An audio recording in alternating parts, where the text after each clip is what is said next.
Okay, so what this session is for, it's the fourth session I've done.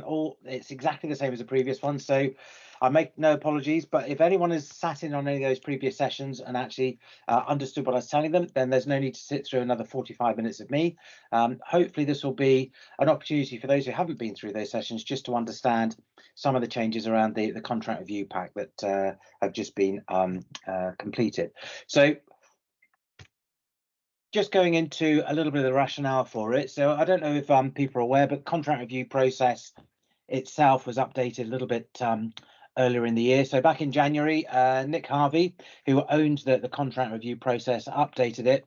And the key change there really was sort of making sure that the vast majority of our projects now will be sort of included within that, or rather a large number of our projects now be included within the contract review process.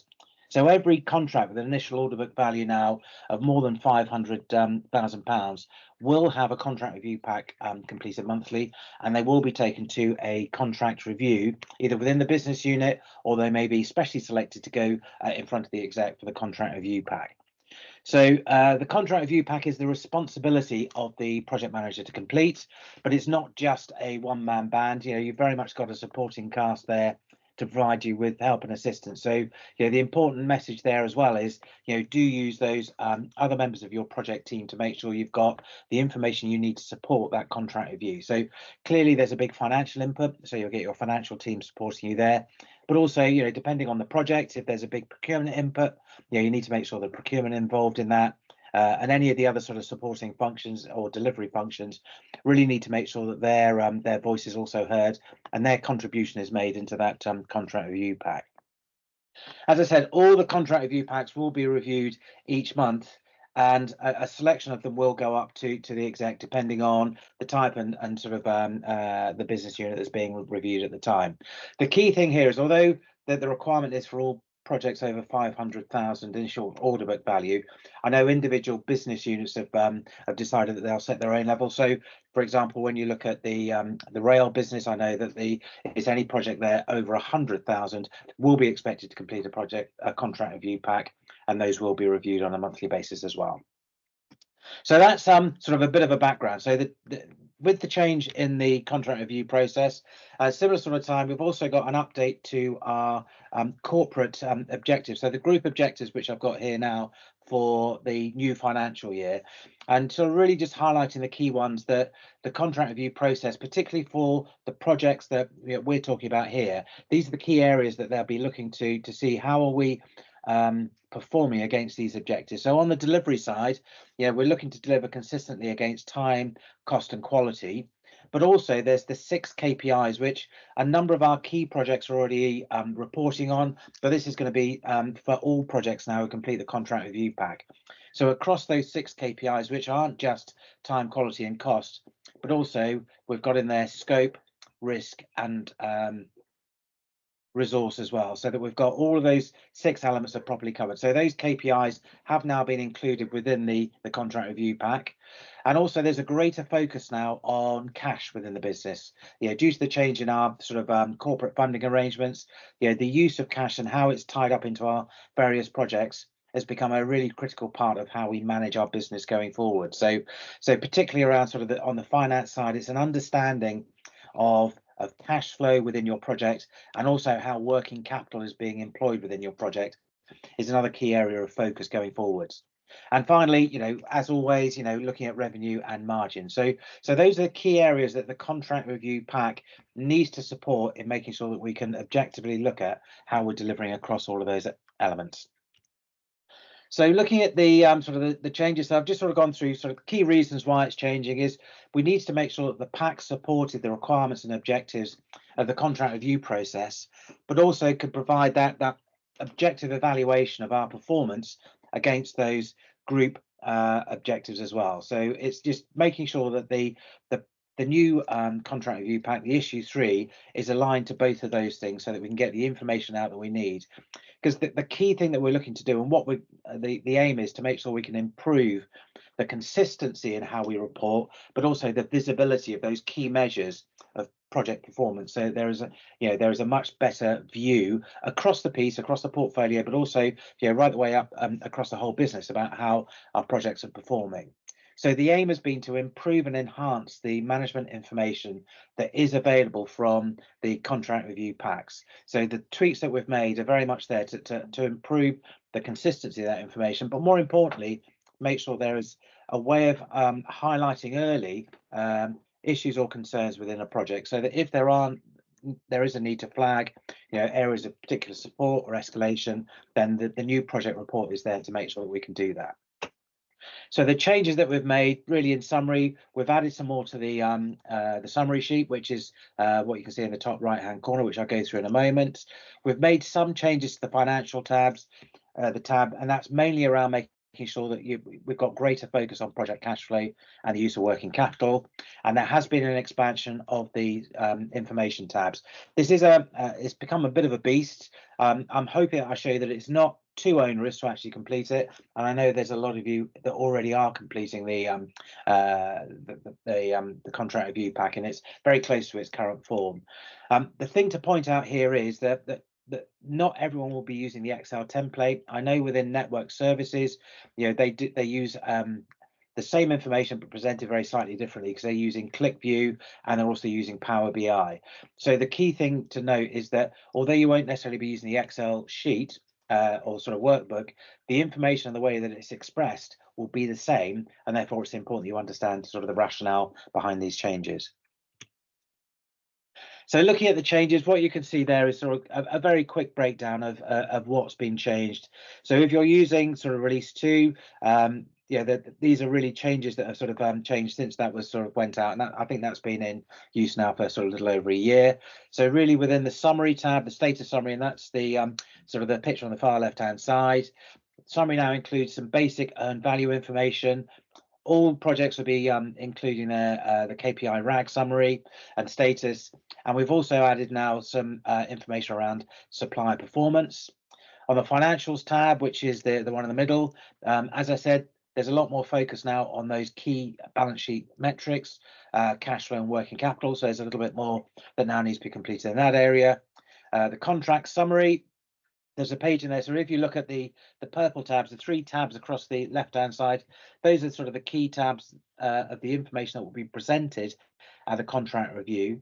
If you look at the green tabs, that's the supporting information. So largely all the information will be drawn through into the status summary and financial sheets from the other tabs, and so the contract summary, plan, scope, risk, procurement, resourcing, and QHS is very much supporting information which will only be used if there's a need to delve a little bit deeper into some of the information presented in the summary, or if there are key areas or points that you as a project need to highlight as part of that sort of contract review process.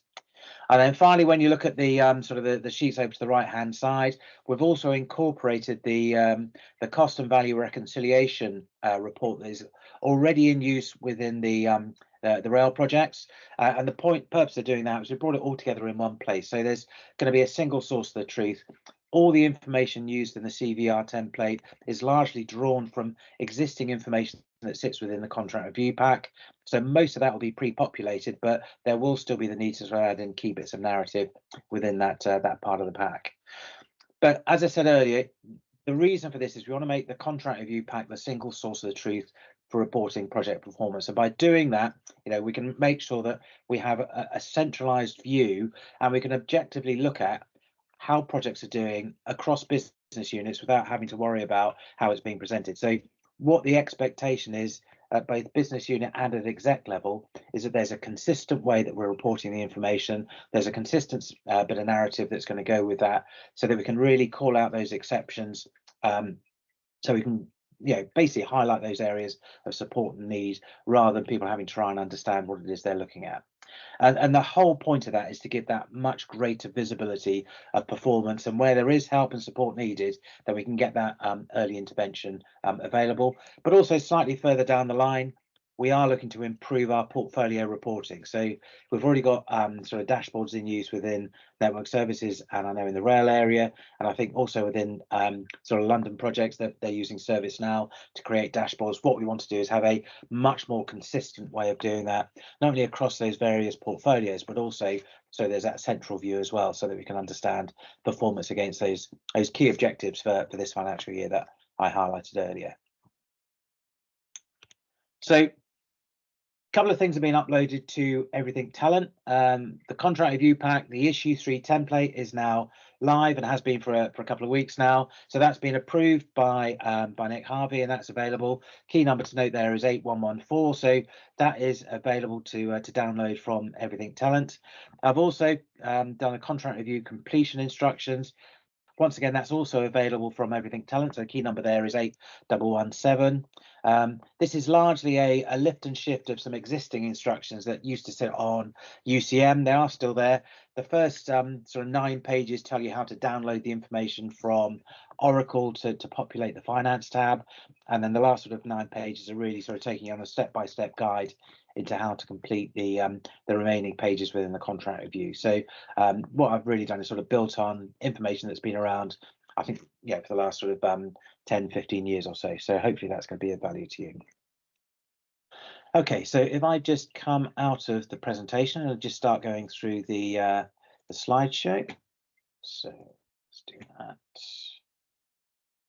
Oh, and that's not what I wanted to do. So there we go. So this is the contract review pack itself. So all the tabs you can see along the bottom, as I said, the purple ones are the ones that we're now expecting to be the key ones that I'll concentrate during your contract reviews. So those are the ones that need to be fully populated. But clearly you've then got the supporting information in the green tabs that also needs to be populated. Then for the rail projects, you've then got the CVR template, which will be used in rail only sort of business reviews. So I'm just going to take you very briefly through the contract review pack, just how it's sort of been formatted. Please, as we go through, if you have any sort of points or questions, please don't hesitate. I've got hopefully I'll be able to sort of see your hands raised, and I'll make sure I sort of try and sort of cover that as I go through each of the different areas. So the first page that I've got in there are basically some very simplistic completion instructions. So a 5-step guide as to how you complete the contract review pack, a little bit of background detail around each of the different pages. So that's just there as a bit of guidance in the template itself. I've also included a financial glossary within this, and that's really so that for those who aren't necessarily comfortable with some of the titles and some of the financial jargon used within the financials tab, this is really taken directly from the way that it's sort of configured within Oracle. So hopefully that will provide a little way of helping you to understand and decrypt what the information is that's being presented to you within the finance tabs. I must point out, obviously, there's a financial awareness training that's ongoing at the moment. I know that we've got a number of courses that have been raised. Really, really useful bit of training. I mean, that's a full day really helping and supporting you to understand the finance information that's presented in the finance tab. So I'm not going to even come close to going through that today, but a really useful thing. If you haven't gone through it yet, really would recommend it to help you understand, the story that the financial figures are telling you if you're not totally comfortable with them. So that's the first sort of couple of introductory tabs. The main report is the status summary. And once again, in most of the sort of the white fields, that's information that's pulled straight through from other parts of the report. And largely you've got areas that are coloured yellow where we're looking for the narrative to support the information that's pulled through. So sort of as always, you've got the project number and name will be pulled through, looking for a brief description of the project scope. And then coming up here, you've got the KPIs, the key performance indicators that are associated with your project. So what we're looking for is a monthly update of those. So you've got what is up here is pulled straight through from the supporting information within the tab. So I'll go through those in a moment. But for each one of these tabs, you've got some KPI assessment questions, fairly straightforward answering. You're either strongly agree, disagree, or strongly disagree, and that will then give you a shades of red through to green, and that will then be pulled through here to give that RAG status, and that will also calculate an overall RAG status for your projects. We're also looking for you to just cut and paste the previous months, because the key thing here is a commentary then on any change in the RAG status, good or bad, so we can see what you're doing with your project or what actions you need to take to address areas where you feel less confident this month than you did last month. A new one is supplier performance, and this is really a straightforward view. you're either red, amber or green, depending on whether or not you've got issues with or concerns about your supply chain, and then just highlighting what those performance issues are in here. So this is a new part of the report that's been added this time. So that's really just to make sure that overall, because your supply chain has a significant impact on your project, they want to make sure that that is called out as early as possible if you've got any concerns there. Okay, next one down is around the plan milestones. So this information here should be pulled through from the plan that you put into your plan tab here. So all of these basically just need to be linked straight back through here. Because I've spent the last few months doing life cycle, clearly I've just put a load of example milestones here, but what you need to do is make sure that these milestones really tell the story about your project. What are the key milestones and deliverables that really sort of influence the success or otherwise of your project? So they may be the gates, they may well be sort of customer driven milestones or customer driven deliverables, but do make sure that a summary of those key milestones is included here. The only obligatory one that we need to see is that contract completion date. So really important that we've got a very good handle on not only the baseline, and just a reminder, the baseline date is the date that you've agreed with the client that you're going to complete something, whether it's a milestone or whether it's a project. So we need to have that, and that's supported by client agreement and the forecast, which is taken directly from your project plan or schedule. So that's going to be the one that could change on a daily or even weekly basis, depending on how your project is performing. And really what we're looking for there is both dates need to be shown. Ideally, they're aligned. If they're not, if there's any variance, then that's where we're looking for that sort of commentary in here, just to tell us why it is that that there is that sort of variance. And then as you come down, there's a number of boxes here, really just looking for sort of key narrative on, key updates and achievements in the period, short-term priorities looking to the next period, any escalations or decisions required at the contract review, so make sure those are entered there. And then we sort of come down here to cost performance. So this is an area that has been expanded recently. The finance box has changed very slightly, but all it is pulling some key numbers through from the finance tab. So at a glance, you can see where we are on revenue, budget and forecast, cost to complete, budget and forecast, cost still to complete, budget and forecast, project margin and variance. And clearly what we're looking for there is commentary on where there is a variance there. The new area is the simple earned value. And here what we're looking at is the percentage of forecast revenue to date, the percentage of budget cost to date, and the percentage of project duration complete to date. So this is a fairly blunt instrument. There's no real finesse against this. There are some very simplistic numbers here. So anyone who's sort of done a great deal of work on cost performance indexes, there isn't a great deal of science behind this, but what it is just an indicator of how your project is performing. So what we're looking for is these all to be broadly in line. So if you've got 50% of your forecast revenue to date is there, you've got 50% of your budget cost to date, and you've got 50% of your project duration complete, then largely that looks good. You'll have a cost index of 1, and that's largely where we'd like to see most projects, depending on the project. But if your revenue is at, say, 25%, if your budget costs are at 75%, and your duration is at 50%, that will immediately raise a question as to why there's a variance. Now, there could be a really good reason. Forecast revenue could be based on some really hefty payment milestones coming later on in the project, which is why you're waiting for that revenue to come later. Budget costs, they may be very heavily weighted to the beginning because you have to go out and buy a whole load of stock in order to make sure that you could roll out and do your sort of installation plan. So as long as there is a story behind those variations, that's what we're looking for there. You're not going to get beaten up on this unless you don't have a story for it, you don't know the reason for it. So once again, it's an early indicator for the financial performance of your project, and is it actually over or under budget, and are you in control of your costs? And then finally, you've got the risks and issues at the bottom. We're not looking for a full RAID log down here.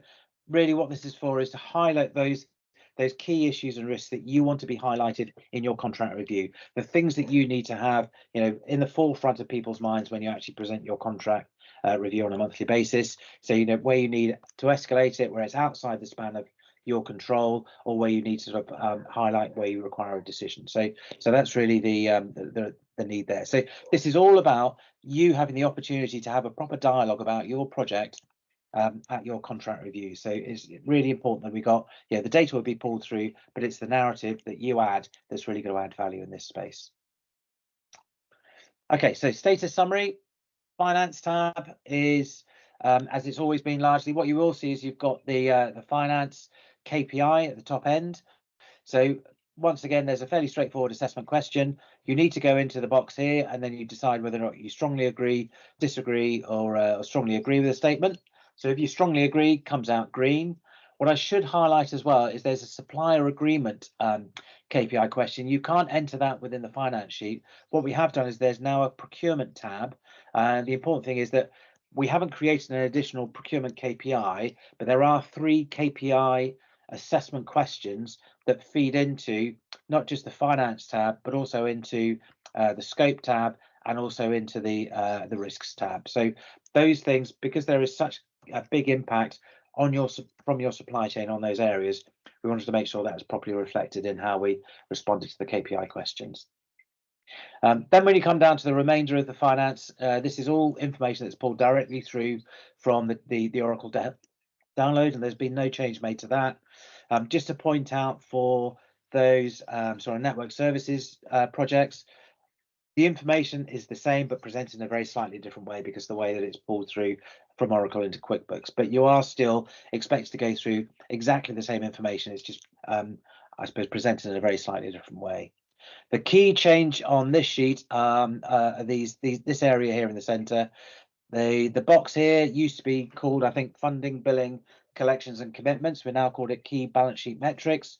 And once again, what we're looking for here is that this is how the cash is coming in and out of your project. So what we're keen to do is understand, not only where we are now, but also where we were last month and see what the changes and differences are there.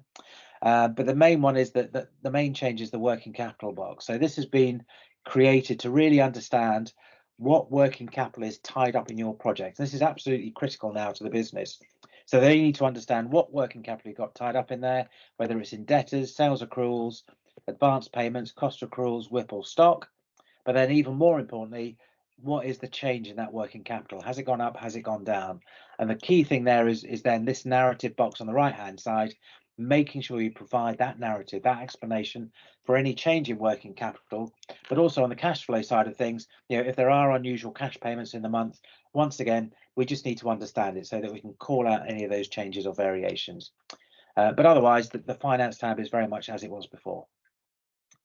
And then finally, the only other obligatory thing you'd be expected to present at your contract reviews will be the actions. So this is an opportunity and a tab here so you can not only collate the actions from each of the reviews, but then track those actions from previous reviews so that we can actually make sure that they're being closed down.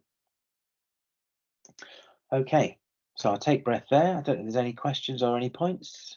If not, I shall move swiftly on. No. Okay, so going on to the green tab. So this is where this is supporting information rather than so this is only going to be used if you need to delve a little bit deeper into some of the areas that have been covered in the summary and the finance sheets. Contract summary, this is largely going to be static information and will be entered right at the start of the contract. And I think almost without exception, this is going to remain unchanged right the way through the life of the project. So very rarely will you need to go in there and change it. But this is putting out some key commercial information from your contract that they want to have kept in a central point.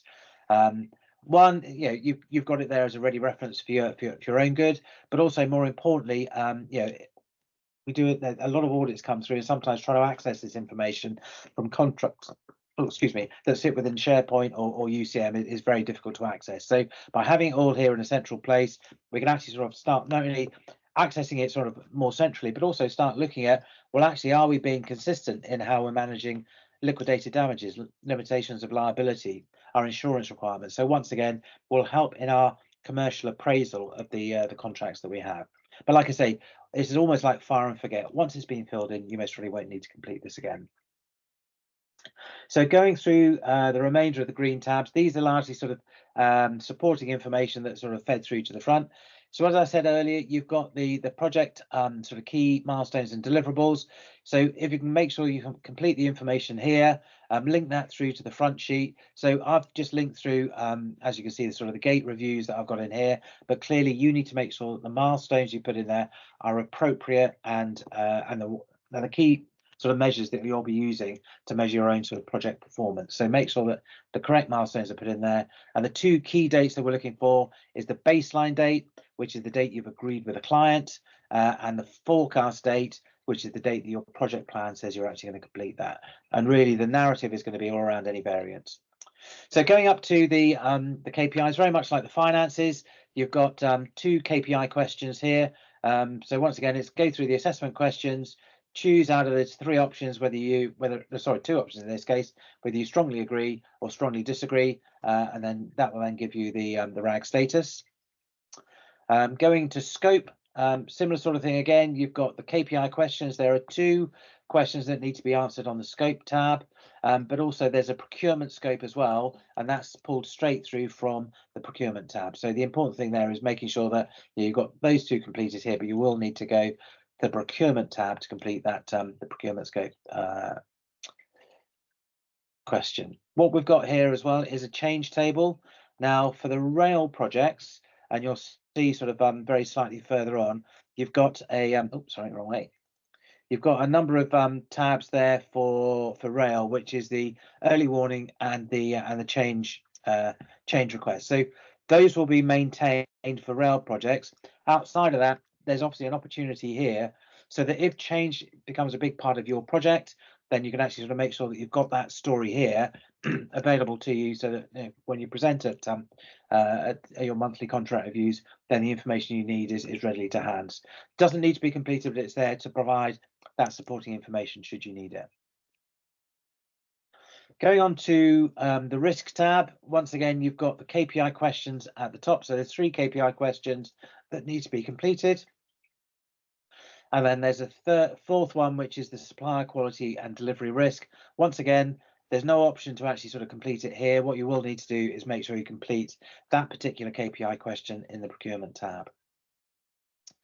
The table at the bottom here, and I think if I just scroll across very slightly, the new element in here as well is we've got a contingency table. So what this is all about is looking at how much contingency have you got built into your project budget, and is it enough? So the only risks we'll be looking for in this table here are those risks that still have a residual risk once you've gone through the mitigation, for which there is a contingency value against. And the key numbers we're looking for is the total down here in this cell. Does it equal the current balance, which is brought straight through from Oracle? So whatever is in Oracle needs to equate directly to the contingency that you've got within your risk table. And obviously, if there's any difference, once again, we need to understand that. But even more importantly, you've got the opportunity for some narrative here where you can accept, bear in mind where you are in the contract, where you are in the sort of the project delivery, and the risks that you've assessed that are still associated with your project.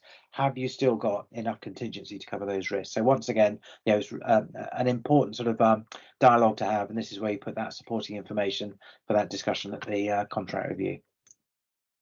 I'll skip over procurement and I'll just whiz over to the resourcing tab. So here you've got very simply, you've got a single question to ask for the resourcing KPI. There's no set information to be included here, but clearly if resource is a concern or issue with your project, there's an opportunity to actually put supporting information in here if you need to, so that you've got that all in one place when you present. And when you go to the QHS tab, once again, a single KPI question, assessment question, no set format of information, but once again, if quality or health and safety are a concern, there's an opportunity here to raise that and make sure that you've got the supporting information available to you when you present. Going back to the procurement tab, what you've got here is the three assessment questions here on procurement scope, on supplier quality and supplier agreement. So once again, if you go through here, do your assessment, you can see very much like the other KPI tables, you can go through and provide your assessment there. And when you go back to the finance table, you'll see that is pulled straight through into that table there from procurement. And when you go into the status summary, you'll see that you've started to populate that front sheet as well with those KPIs. So as you can see, we've now got KPIs associated with scope, risk, and financial. Those are all the KPIs from the procurement tab, but also within finance, you've got those other questions as well.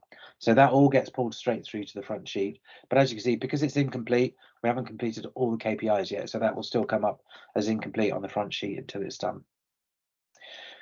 Within the procurement, once you sort of start looking at that, the questions themselves are pretty static. So once you've done that assessment once, so once you've got, have you agreed and you've got a stable bill of materials and know what's going to be delivered, then that's fine. Once you've actually identified and onboarded those suppliers and they're delivering services to a good level, that's going to be fairly static as well. And then supplier agreements, are they in place? So once those are all done, largely that won't change unless there is a change to your supply chain. But once again, that's an opportunity then to call it out. And then you can use this table below here, once again, using those same questions, scope, delivery risk, and supplier agreement, highlight there what the current status is for your supply chain on your key suppliers. Okay, coming on to the last tab that I wanted to go through, which is the CVR templates. I don't know if I've got anyone from the either Liz or Joe. Let's have a look. I'm online, Robert, if you want me to run through it quickly. If you could, please, because I made a mess of it yesterday, so I'm sure you'll make a fabulous job. Well, I don't know. I'll see if I can make less of a mess today. Okay, so just very quickly then, because I know this isn't relevant to anyone outside rail, it is mandatory for rail projects. And what we're trying to do here is pull through some of the specific elements of reporting that typically trip us up in rail, so we're focusing on them. Most of this tab is actually populated by the other tab, so we're trying to minimise double keying or double entry. The key difference with this tab is that we're pulling in, as Robert explained earlier on, information on early warnings and change requests, which are the other two tabs coded in red on this sheet, and they pull through on that right hand side their EWNs and change account so that we can see a bit more clearly where we are with those elements, and that's typically caused us a bit of a problem on some of our projects in the past, so it's something that we want to focus on in our reporting going forward. So what we're trying to do is use the EWN and the CR tabs as live logs for early warnings and change requests, and then the summary will pull through onto this particular tab so that we can see a summary position of where we are with those elements. The rest of that section largely pulls through always a calculation of existing information that you'll have already put into other areas of the tab of the template. The ones in a kind of like a pinky orange colour are things which need to be directly manually input into this, and we've tried to keep that as a minimum. On this top section, it's the EOT stuff because we can't capture that anywhere else.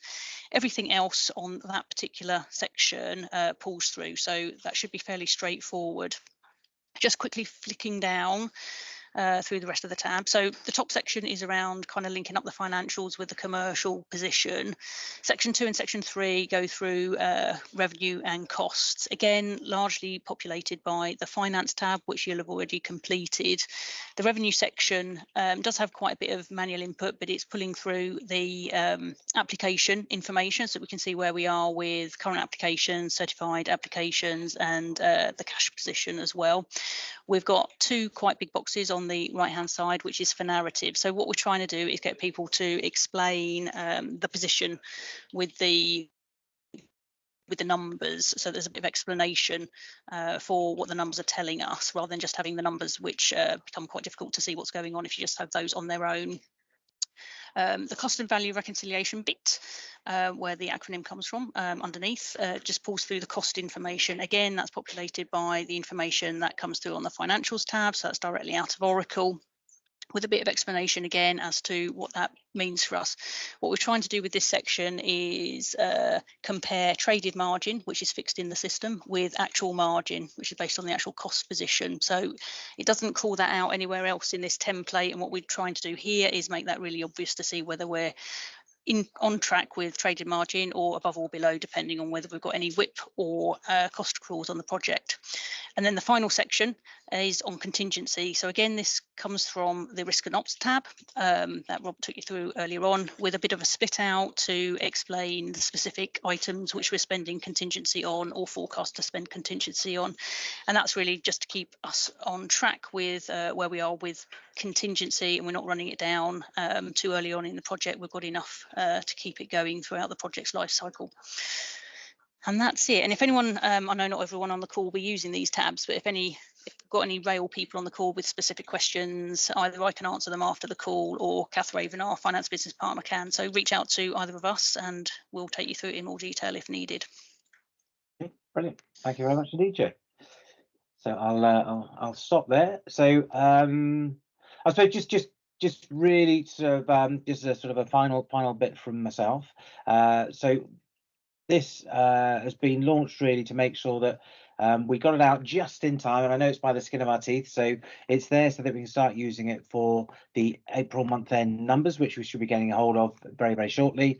And the intention is that we'll get as many projects as we can on the new format. I know on network services they're working really hard to make sure that they can update the ClickView reporting to make sure that it's aligned with this. It may not meet those deadlines, but the intention is that every project by the end of this financial quarter, so the end of the sort of first financial quarter of FY25, will be using the new contract review pack, and we'll be briefing using the same format. So the expectation is, particularly at the exec level, that they will consistently see the same information presented in the same way, with the variance being obviously you sort of raising sort of any concerns, issues, escalations, or explaining variances to help them understand the performance of your particular projects. So that's the key driver, was a number of changes within the contract review process. We've aligned the contract review pack to make sure we can sort of pick those up, as well as really provide a much more consistent way of providing that visibility of project performance, but also improving our management information so we can start collating that centrally, so we've got that overall view of performance against those key objectives. So that's all I wanted to go through. I've got sort of 6 minutes left. I don't know, no one raised their hand or asked any questions during the call, so now's your chance. Okay, if there's no questions, I'll end the call there. But like I say, the information has been uploaded to Everything Talent is there to support you. Key thing for me now is that you're going to be out there using this, and what we're really keen to do is to make sure that we can make this work as well and as smartly as we can. So if at any point you sort of you've come across anything that doesn't work, or you think can be made to work better, you're going to be sort of the key users as far as I'm concerned.